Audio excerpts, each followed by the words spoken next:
আসসালামু আলাইকুম প্রিয় শিক্ষার্থী বন্ধু, তোমাদের জন্য সুখবর। আজকে আমরা কিশোরগঞ্জে যেটা করেছি, সরাসরি দেখো এই সমাবেশ নিয়ে আমরা সরাসরি ডিসি অফিসে চলে যাই, অর্থাৎ জেলা প্রশাসকের কার্যালয়ে আমরা একটা সিভি জমা দেই।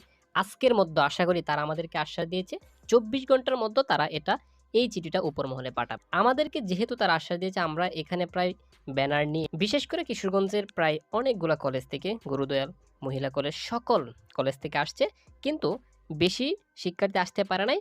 তাদের একটা সমস্যার কারণে তারা টাইমটা জানে নাই বেশি করে। ঠিক আছে? প্রিয় শিক্ষার্থী বন্ধুরা, যারা আমাকে বিলিভ করেছিল, এখন দেখো আজকে প্রায় অনেক সোশ্যাল মিডিয়াতে এটা প্রচার হয়ে গেছে, বিভিন্ন ইউটিউব চ্যানেলে প্রচার হয়ে গেছে। আশা করি তোমাদের জন্য সর্বপ্রথম আমি অবশ্যই ওটুপাসের আপডেট জানানোর চেষ্টা করব।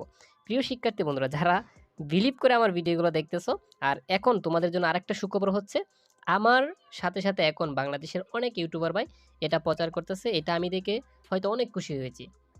আমার মতো এই ক্ষুদ্র মানুষ একার পক্ষে সম্ভব হইতো না। এখন যেহেতু সবাই লেগেছে, আশা করি তোমাদের জন্য ভালো কিছু করতে পারবো। প্রিয় শিক্ষার্থী বন্ধুরা, জোরাঝুরি করবো না, যদি চ্যানেলটা ভালো লাগে সাবস্ক্রাইব করে রাখতে পারো।